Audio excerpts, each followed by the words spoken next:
Collections of soups, salads, sandwiches, and mouth-watering desserts. Cafe Latte, Victoria Street and Grand Avenue in St. Paul, or cafelatte.com. Portions of the following program may be pre-recorded.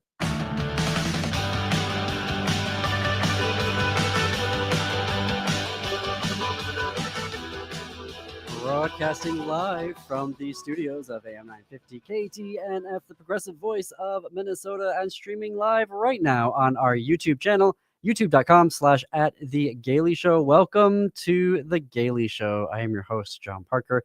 In studio with me, executive producer Jim Pounds. And in the control room, Patrick. Hey, Patrick. How's it going? It is going. Our call-in number, 952-946-6205.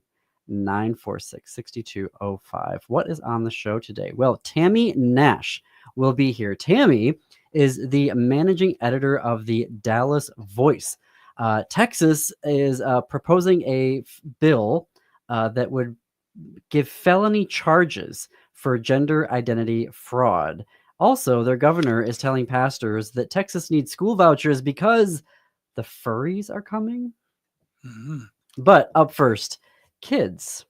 Protecting the kids. All the MAGA voters and activists are screaming about protecting the children. Yes. We have to protect them from the drag queens and the LGBTQ picture books and the rainbow stickers. Mm-hmm. And well, I could rage all day about that nonsense.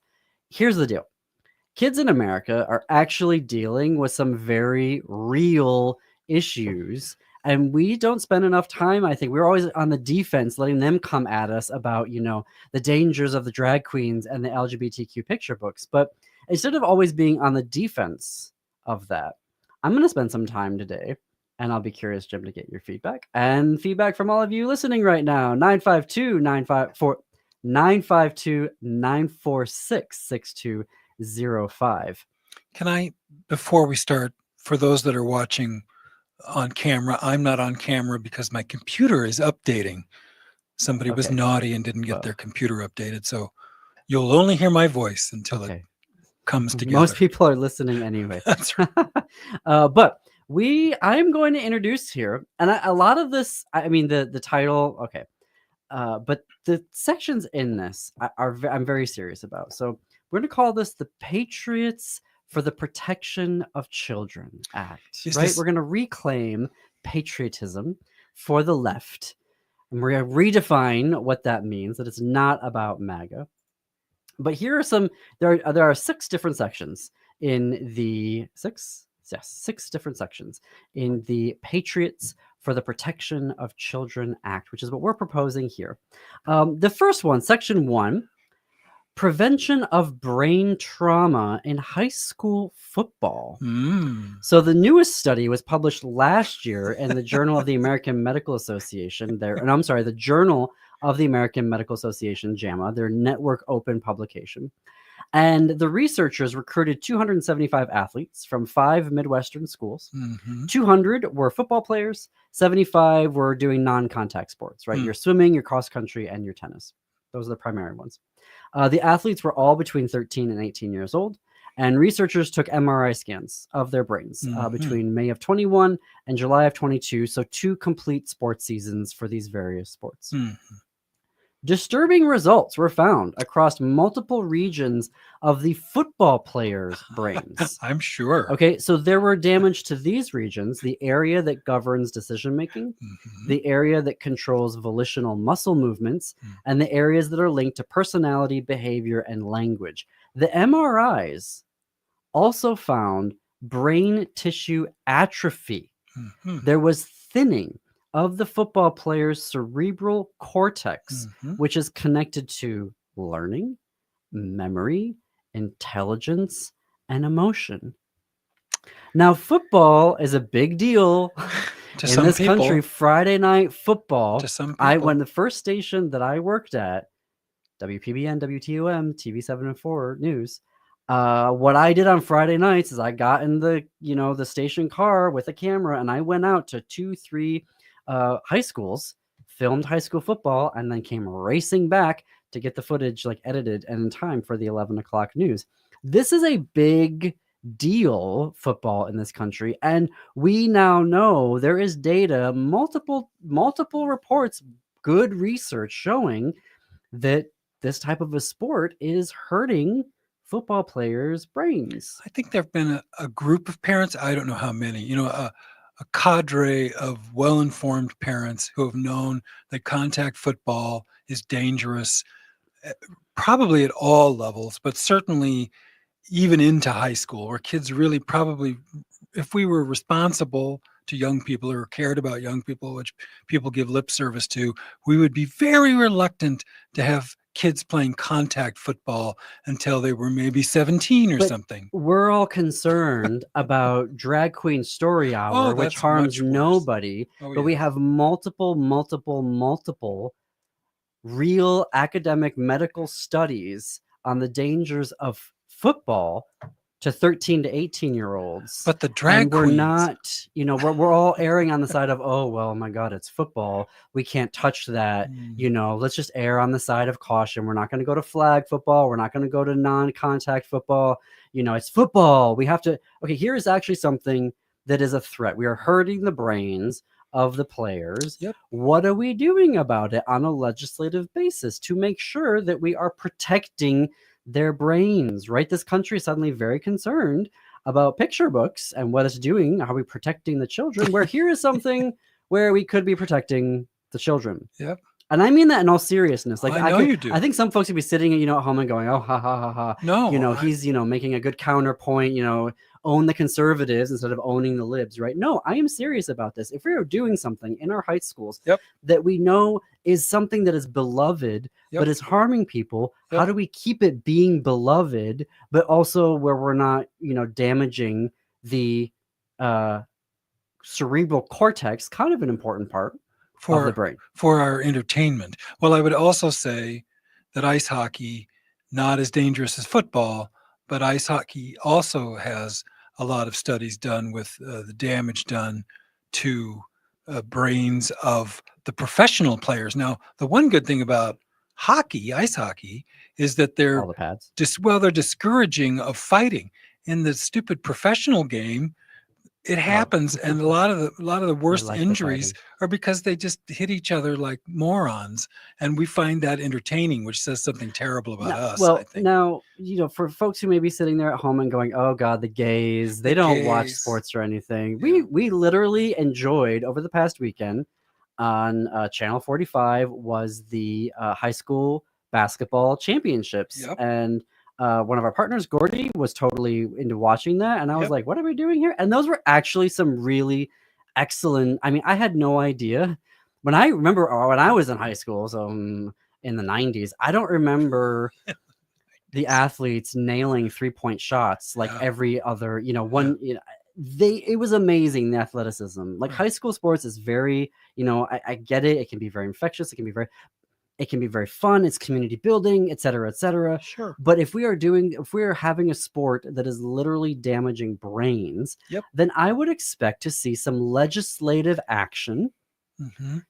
How are we encouraging the safety of our football players' brains? Or even some pearl clutching from the people that claim to be concerned. If we're going to spend kids. all this time, and we're going to talk to Tammye in the second half of the show, if we're going to spend all this time having to hear about nonsense, not real issues in the name of protecting our children, then I demand, as a citizen of this country, that our legislators actually deal with real issues. Okay, we're going to go on to number 2 here, because I don't want to belabor the point. And I know, Jim, that you could get totally down this rabbit hole.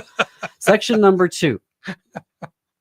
No one under the age of 16 can have social media accounts. Oh my gosh, what are you talking about? Agreed. No one under the age of 16 on social media? That is crazy. Agreed. Well, actually, Australia, an entire continent of people, just did this last year. Good job, Australia. Now, not only does social media facilitate bullying and discrimination on a massive scale, particularly when something goes viral, even if it only goes viral within the school or the city that it takes place in, still huge. Yep.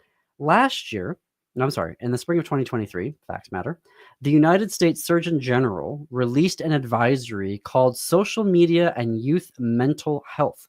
And it was highlighting the growing evidence that social media is causing harm to young people's mental health. And the American Psychological Association issued its own health advisory. So I would say once you have a driver's license or a state-issued ID at 16 years old, then you can verify your age on the social media networks, and then you can join them. But if you're under the age of 16, no more social media. It's probably the worst single invention of modern mankind is social media. Well, observation. The United States won World War II and put multiple people on the moon, all without email and social media. Right. This century, we've got email up the wazoo and social media, and we basically destroyed democracy. So, again, very real. We have a very real situation of the danger of social media and its impacts on the mental health of youth. I'm taking Australia's law and saying 16 years old. We could go older if we wanted to, but we know that there is actual medical documentation recognized by a variety of medical, not just political appointees, but recognized by actual real medical authorities. So again, as a U.S. citizen, I demand that our legislators take this issue as seriously as LGBTQ picture books. Mr. Peckle. Yes, I agree. Now, here's something that's going to be very controversial. No attendance at public schools or universities of unvaccinated students. Couldn't agree more. The public, by extension, the government, has the right to intervene to protect public health. Yes. If parents want to prevent their children from exercising the child's right to a vaccine, if we're going to be right to life, then they have the right to not get measles and die. Then those children may not attend public schools. Parents can say, hey, I don't want my child to have that. They can then choose to send their child to whatever school that they want. But if it is run with public tax money, so public elementary schools, public junior highs, public high schools, community colleges, and universities, they must have vaccines to attend. Well, do you know what our Health and Human Services Director is all preoccupied with now? Instead of vaccines from pandemics, Mr. I have a worm in the head, illnesses that are going to kill tens of millions of us, he's concerned about processed foods, which is not, a decent human being with any common sense would know that does make some sense, but it's priority 12, not priority 1. Yes, I would say yes. We're gonna have some more here sections. I'd love to take your calls too about your thoughts on the Patriots for the Protection of Children Act. You are listening to The Gailey Show. We're going to take a short break here. More on the flip side. Follow us on Blue Sky at thegaileyshow.org.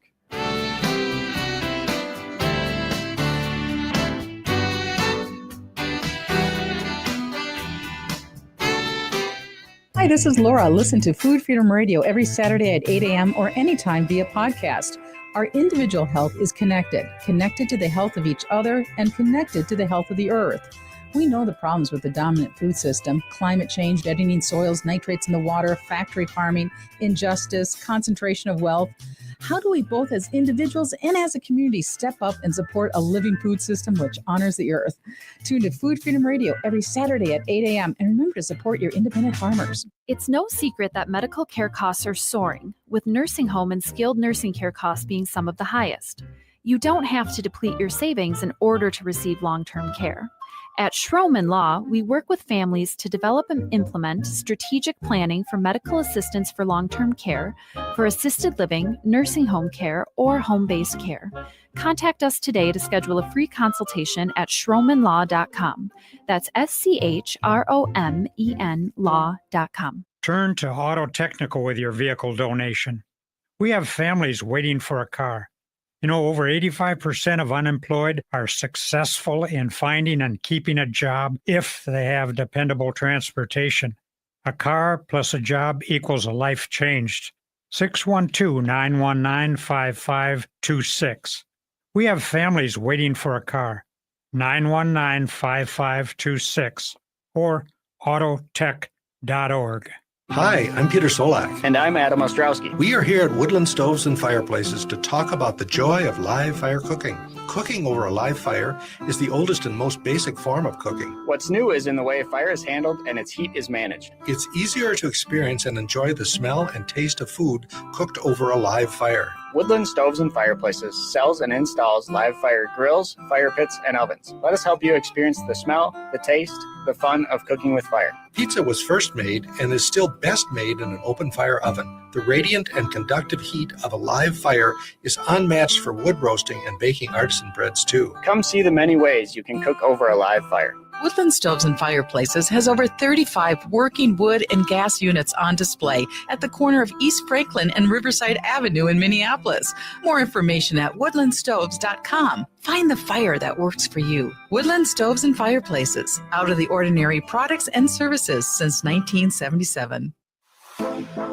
Hey, this is John Parker with The Gaily Show. Did you know that one of the reasons Elon Musk bought Twitter is because he thought it brainwashed his child who is transgender?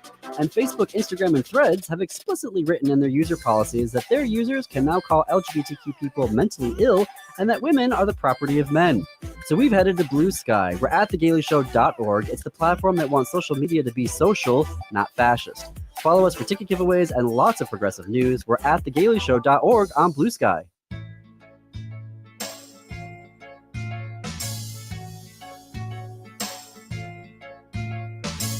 Welcome back to the Gaily Show. I'm your host, John Parker. It is 21 minutes past the hour. Our call-in number, 952-946-6205, 952-946-6205.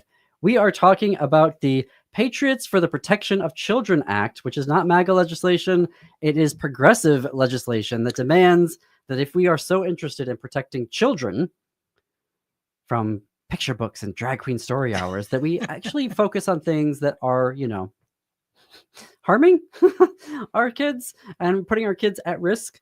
Before we took the break, we were talking about no more unvaccinated kids going to public schools of any level, pre-K through university level.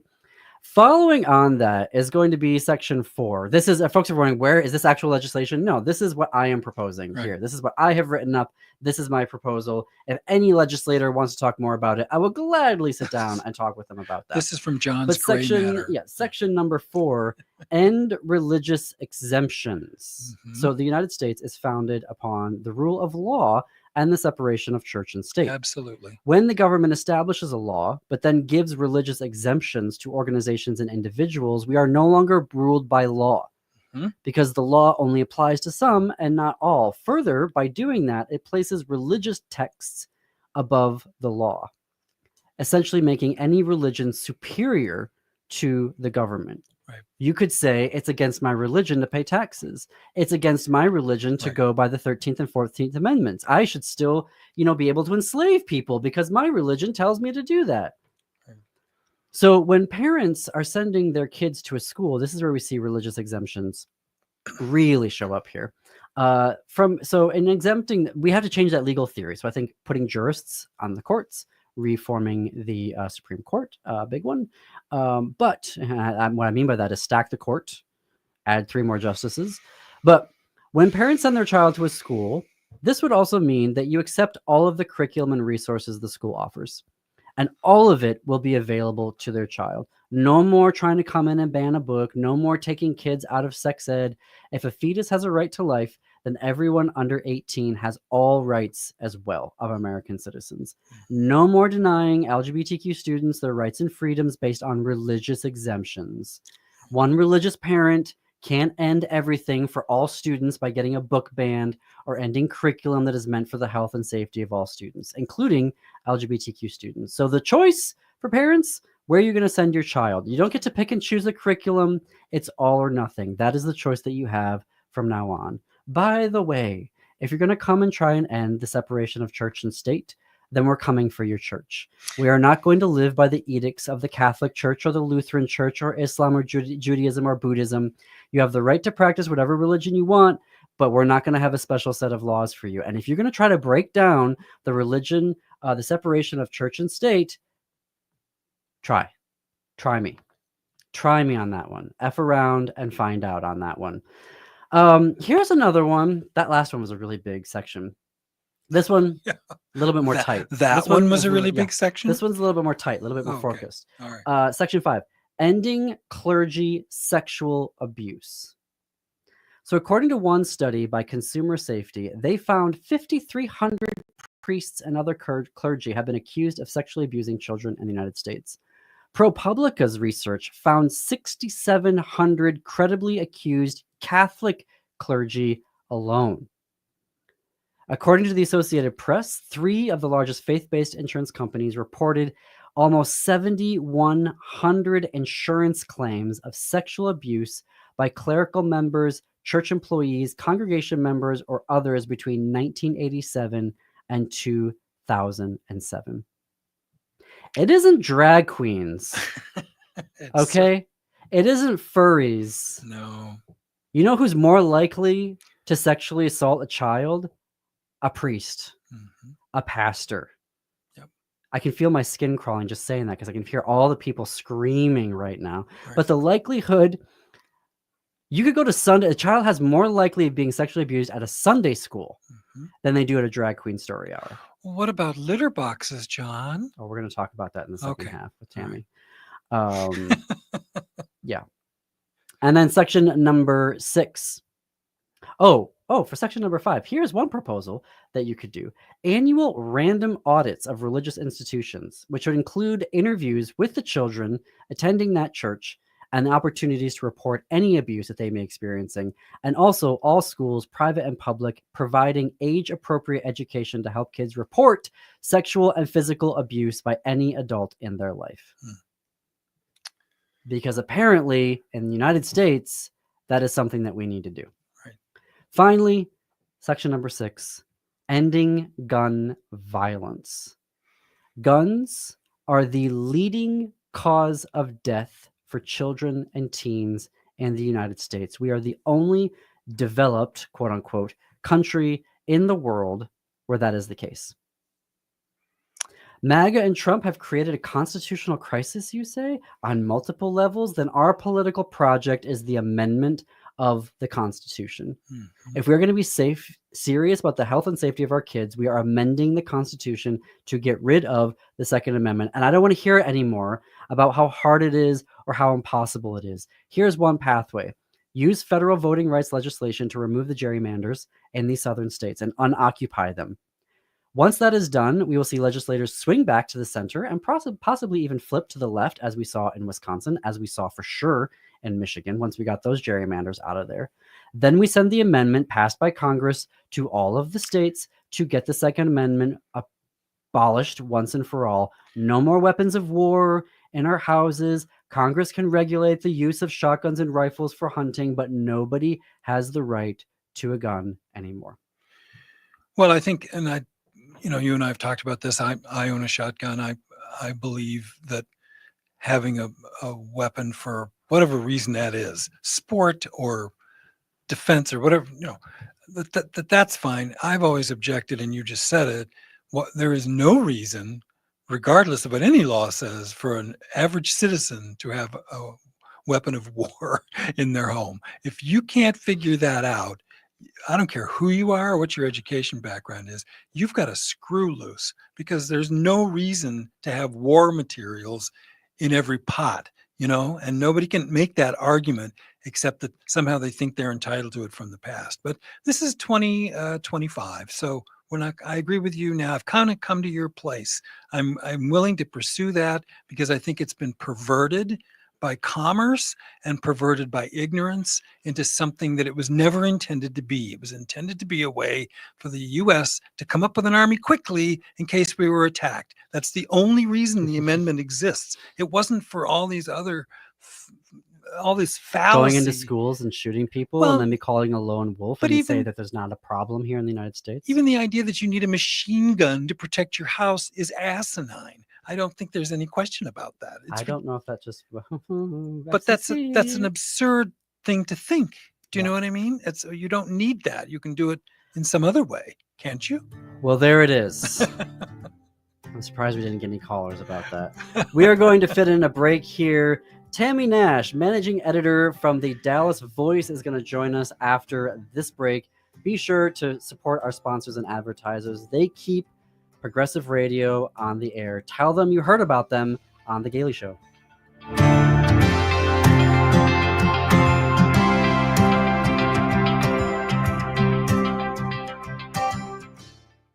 Hello, Minnesota. This is Stephanie Miller. Make sure to start your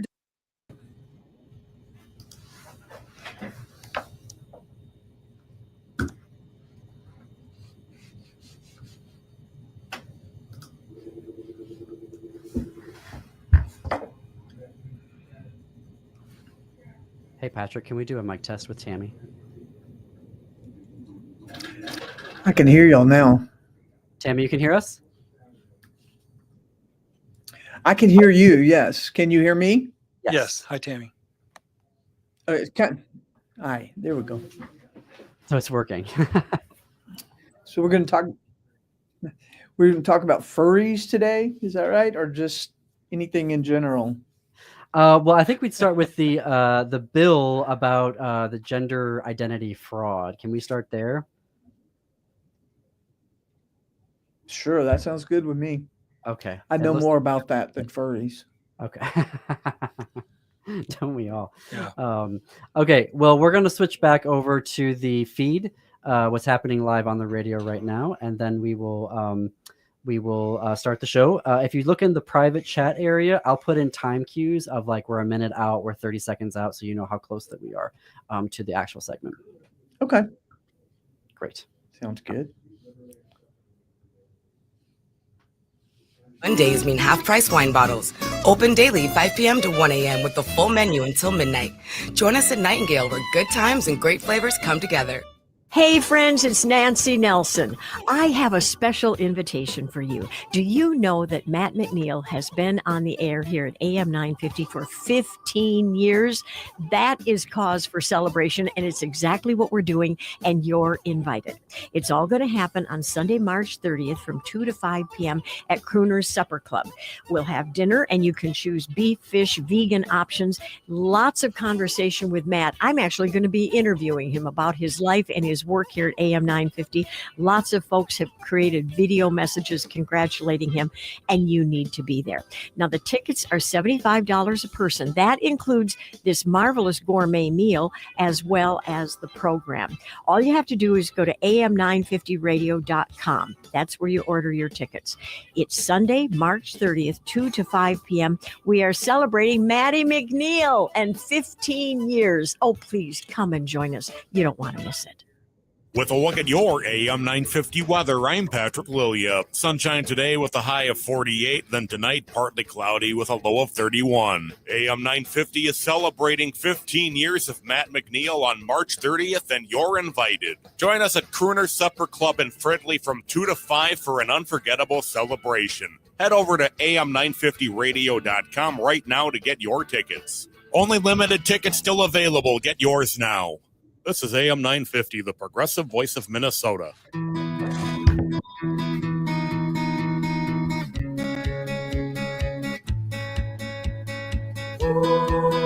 Broadcasting live from the studios of AM 950 KTNF, the progressive voice of Minnesota, and streaming live right now on our YouTube channel, youtube.com/@The Gailey Show. Welcome back to The Gailey Show.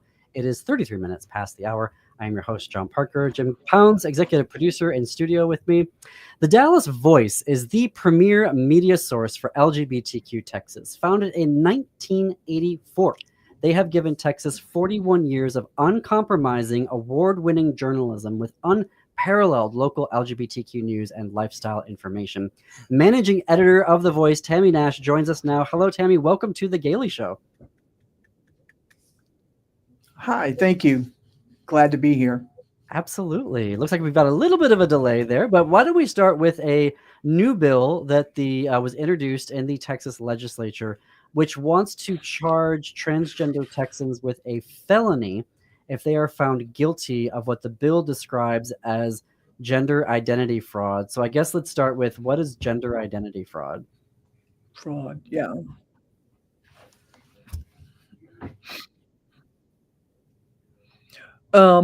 Well, I'm gonna have to watch my mouth. I don't. Yeah. I don't think I'd sound like. No swearing. I don't want to use language we shouldn't be using, and I have a tendency to do that. I do So, what is gender identity fraud? It's a bunch of crap, quite frankly. Something somebody came up with, but according to according to their definition, anyone who presents themselves in some way as being of the gender different from what they were assigned at birth, that's gender identity fraud. So, in other words, it's just crap. It's just one more way they're trying to target and harass and scare transgender people out of the public sphere. And what would be the penalties of this? I'm going to say this, and I may be, honestly, I can't even remember. I mean, I think jail time. I'd have to pull up the story and look at that. But I mean, fines, possibly jail time. It just depends. I'm good. I may regret saying this because I may turn out to be too optimistic, but there are 205, a record number of anti-LGBTQ bills have been introduced in the Texas legislature this session, which started in January and ends at the end of May. 205. That's going to be the final total because they've passed the deadline for introducing anything else. But that's a record number, not just for Texas, a record number for any place as far as I'm understand. Nobody. Wow. We lead the way in anti-trans hatred. But and I have a feeling that this is probably going to be kind of one of those outlier bills, not something that really has much chance to go anywhere. But when you get right down to it, that's irrelevant because somebody introduced this crap. Somebody introduced it. I don't think it has any co-sponsors or anything like that. It's probably not even going to be sent to a committee, maybe, or it'll be sent to a committee where it's not going anywhere. But again, who knows? We got some crazy people down there. Don't tell them what they're gonna pull. Tammye, what's behind this surge, this record surge? Is it Trump's election? As I said, I don't think it has a chance to go anywhere, but say that again. What's behind the surge of 205 record bills? We got a delay. I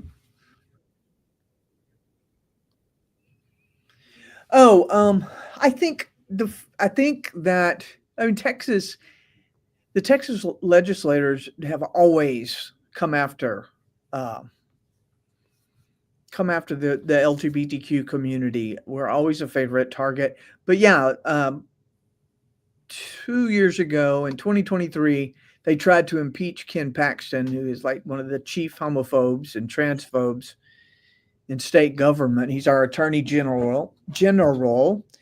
And they tried to impeach him. That failed. And then Paxton and Greg Abbott, the governor, came after some of the more moderate centrist Republicans who were willing to go after Paxton. And they primaried a bunch of them. They beat some of them. They went after Dade Phelan, was Speaker of the House. They went after him. He's still in the House. They didn't manage to get him out of the legislature, but he's not the speaker anymore. They managed to get him out of the speaker's seat. So that's part of it. The fact that they won that battle in 2023 in the legislature. Texas legislature is every other year. And then last year, Donald Trump and all of his hatred won the presidency. And I think that has probably made them feel very much emboldened, very much bolstered up that they can get away with this crap. So and I know there's who knows, they might can in Texas. There is a lot of these issues are made up issues with the LGBT community, trying to make us seem like we're this big, dangerous threat, and we're not. And there are real issues that are going unaddressed. So how are LGBTQ Texans, but even just Texans at large, reconciling, squaring this circle of their legislature isn't dealing with the major issues that need to be dealt with?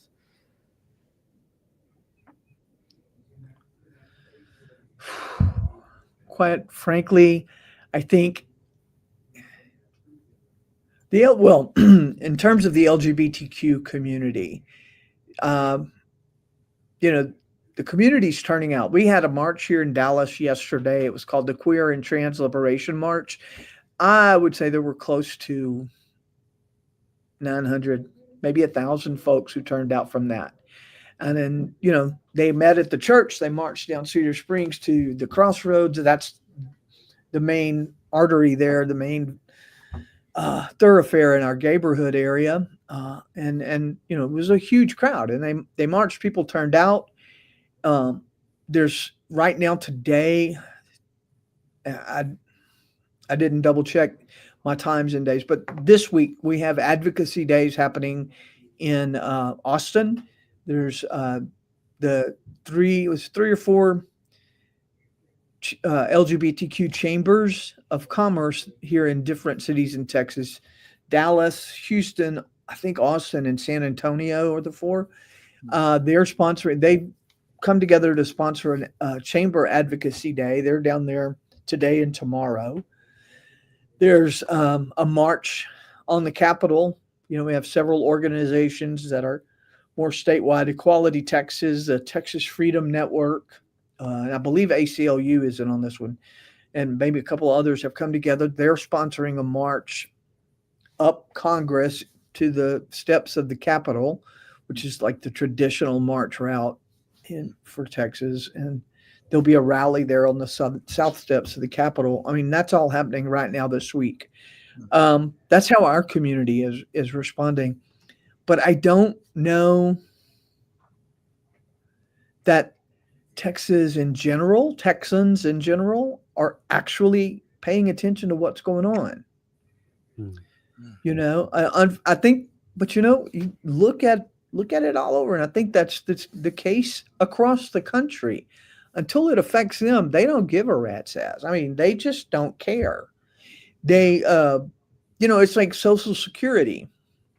It's all, you see these stories now, videos on TikTok or wherever, social media. Well, I didn't vote for them I voted for Trump, but I didn't vote for them to take away my Social Security or my disability or, whatever it is. It's like, yeah, you did. Whether you paid attention and knew that or not, that's what you did. You voted against your own best interest.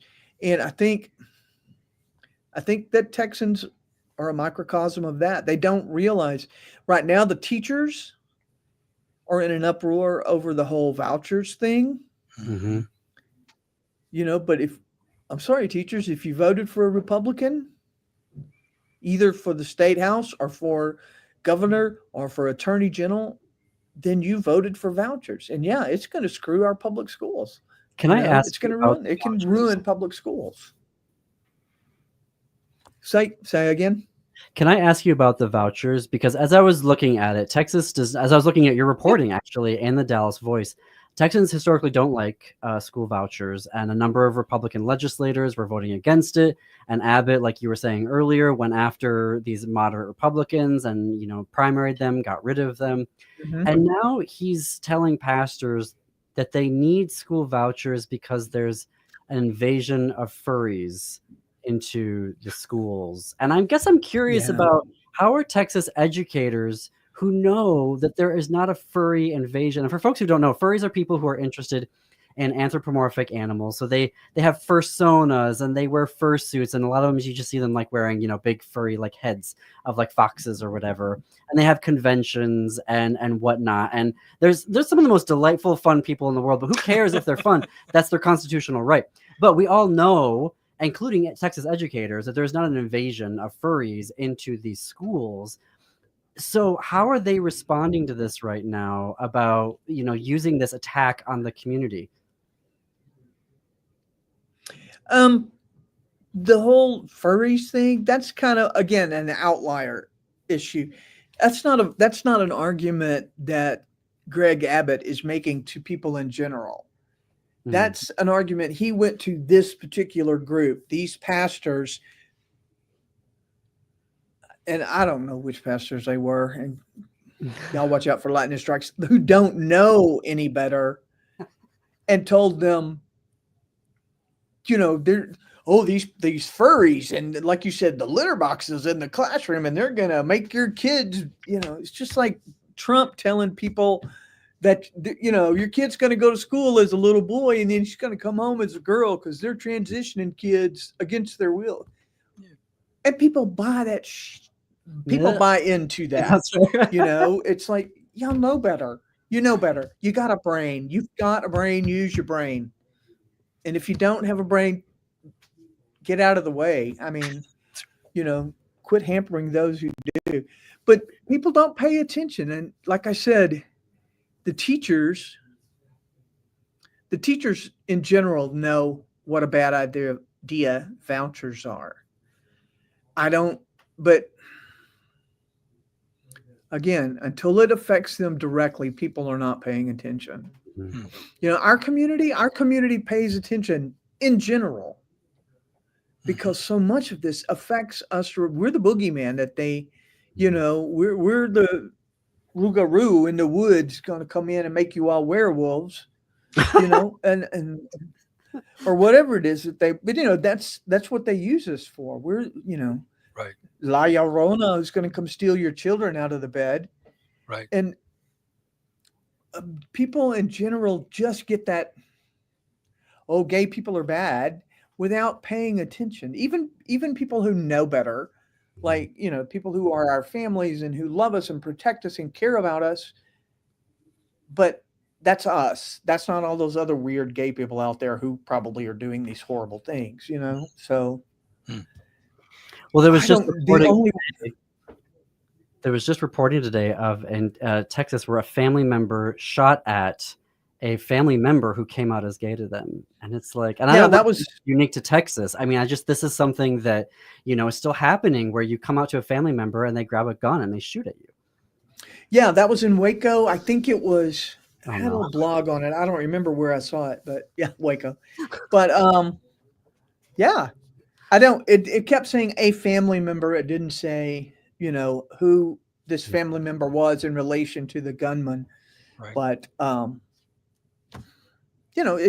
they got into an argument, said, "Hey, I'm gay," or whatever it was that they were arguing about, and not in my house, you're not, and got out a little Taurus 9mm, and the person heard them with the gun and was already out the door, getting in the car, driving off, and they were shooting. So, well, we are talking with Tammye Nash, who is the managing editor for the excellent You Need to Be Reading Dallas Voice. We are going to take a break here.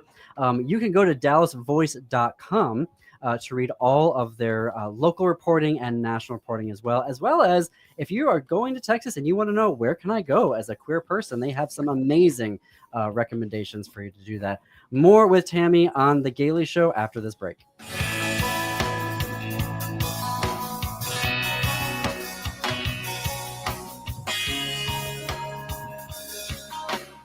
Hey, it's Tom. Minnesotans take pride in protecting our lakes, trees, and natural beauty, and now we have a chance to do even more. The state is committed to 100% renewable energy by 2040, and by switching to all-energy solar, you can help make that goal a reality. Solar works in Minnesota year-round. Now is the time to act. Some federal rebates could disappear with changes in the federal government, so don't wait. Don't miss out. All Energy Solar was named Minnesota's best gold winner in 2024 and recognized as a top solar contractor by Solar Power World. Go solar and break free from rising energy costs. Generate your own power and reduce your carbon footprint. Join All Energy Solar's free webinar on March 25th at 6 p.m. or March 27th at noon to learn how. Get a step-by-step guide, ask questions, and see if solar is right for you. Register now at allenergysolar.com/webinar. The future is renewable. The choice is yours. Stop paying the utility company and start producing your own clean energy with All Energy Solar. Get a free consultation today at allenergysolar.com. Connections Radio Show is all about tapping into our hardwired hunger to connect. We examine meaningful connections to ourselves, our community, and the world around us. By opening the door to innovative insights by a wide variety of interesting guests, we'll make the connections to something bigger than ourselves. Join me, Lori Fitz, your host of Connections Radio Show, and together we'll make the connections. Saturday mornings at 9 a.m. on AM 950, the progressive voice of Minnesota. Coming up this Tuesday on The Gailey Show, Abigail Sweets, the executive director of FAIR Wisconsin, joins us to discuss next week's Wisconsin Supreme Court race and its impacts for the LGBTQ and allied community. Plus, we'll dive into FAIR Wisconsin's fight against anti-trans legislation in the Wisconsin legislature. So join me, John Parker, this Tuesday live at 2 p.m. or stream us on our YouTube channel. Follow us on Blue Sky for ticket giveaways and more progressive news and analysis. We're at thegaileyshow.org on Blue Sky. Hello, everyone. I am Becky McMahon, along with Tara Martini, hosts of Feels Out Loud, brought to you by Becoming Together Therapy and Wellness. This Sunday, tune in as we process through emotional sharing through social media and how this impacts all of us. And if you have a question about digital wellness, visit our website at www.becomingtogethermn.com. Look for the Feels Out Loud page. We may just share your question on the show, so join us at 9 a.m. to live and share mental health together.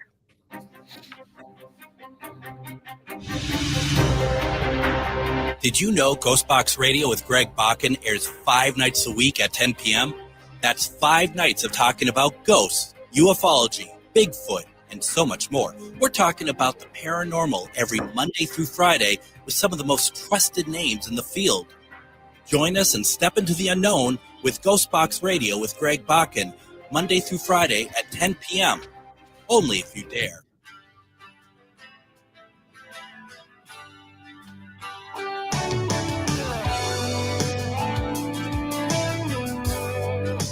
Welcome back to The Gailey Show. I'm your host, John Parker. Founded in 1984, the Dallas Voice has given Texas 41 years of uncompromising, award-winning journalism with unparalleled local LGBTQ news and lifestyle information. Can you tell I formerly worked in journalism? I love highlighting newspapers. Oh, you do. Tammye Nash, their managing editor, is with us. And Tammye, I am curious, given the longevity, 4 decades of covering Texas, I'm curious what it's like over the past 4 months now with the second Trump administration now underway. Like, is the paper noticing new things as you're going about covering it? Like, I'm just curious how if at all, the ground has changed for you as a newspaper.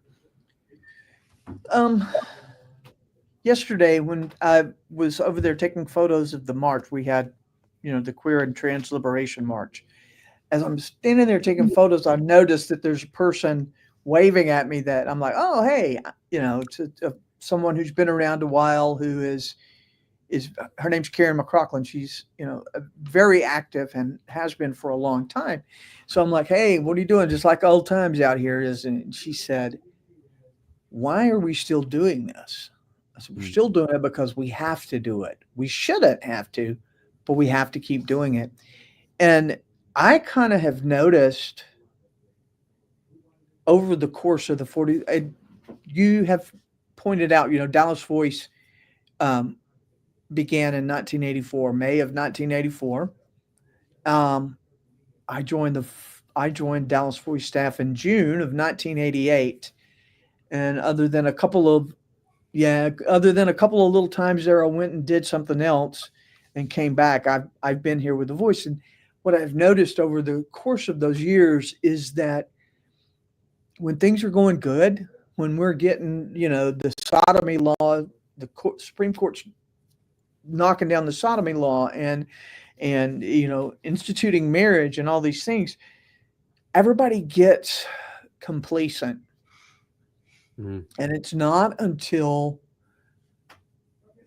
something like this happens, that we come back together and start really realizing we thought we were doing okay and we're not okay. We're not safe. We were talking earlier about gun rights. Is a whole different conversation, but I'd love to have that conversation with you just based on the number of people I've seen. We're Texans. We all have guns in our boots or whatever. But the number of people who are I see going on right now who are like in my community, in the LGBTQ community, who are saying, I'm afraid. I'm afraid because, these people are so emboldened in their hatred, and I'm going to get a gun and I'm going to learn how to use it, and I'm going to have a concealed carry license. And, I'm one of, not that I'm afraid. I, grew up around guns. I have a concealed carry license. So, but people that I thought never would have thought of and being interested in that are wanting to protect themselves. And, I am primary caretaker for my parents right now, and I live between Fort Worth, DFW, Dallas, Fort Worth, and way down deep Southeast Texas, which is totally, red. And I see why people are afraid. I see that. But it's only when they see themselves threatened that they, just like everybody else, it's not affecting me. I don't care. It's when our community realizes that we are still under threat, that we are still vulnerable, that people start turning out, and during those good years, it's like they don't think about the need for a healthy local LGBTQ press during the good years, But Well, then when it starts to hit the fan, everybody's coming back, and Yeah. we need these people. So I'm curious. We've seen it a couple times here just on our radio show of sources who have said, I don't know if I do want to have an interview right now, just in terms of visibility. Are you noticing that with your reporters and your sources right now, of folks maybe thinking twice about wanting to have their name and their photo on a story? most of us, like I said, I've been here a long time. Everybody knows who I am. I ain't hard to find. And David Taffet is my senior news reporter. He's been out and active in the community way longer than I have. The people here in this office are not so concerned about that.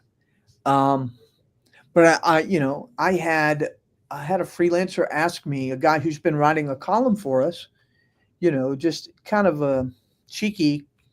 It's the subtitle for his column every week or every month is how to do the wrong thing right. So it's kind of like a twisted Dear Abby kind of thing, or Miss Manners kind of thing, more like. Anyway, he had written lately. He's been talking a lot in his introductions to his columns about Trump and the Orange Menace and things like that. And his column ran last Friday, and he sent me he always does. He's very, very kind about sending thank you so much for doing such a great job editing my paper or editing my column. I'm like, yeah, whatever. But he sent me a second email, and he's like, some friends of mine are telling me that I need to be careful. Maybe I shouldn't be writing about Trump so much. Maybe I shouldn't be attacking Trump so much. It might come back on me. It could come back on The Voice. If this brings all this attention on The Voice, and you guys could have trouble because of it. And I told him, we're not going anywhere. I mean, I told him, I said, they already know who we are. We are already out there in terms of what we think about, the right wing. So if they're going to come after us, they're already going to come after us. Yeah. And, we may go down, but we're not going to go down without a fight. There's Gulf of America, Oh boy. Right? Thank you, Tim, for coming up at the end of the show today.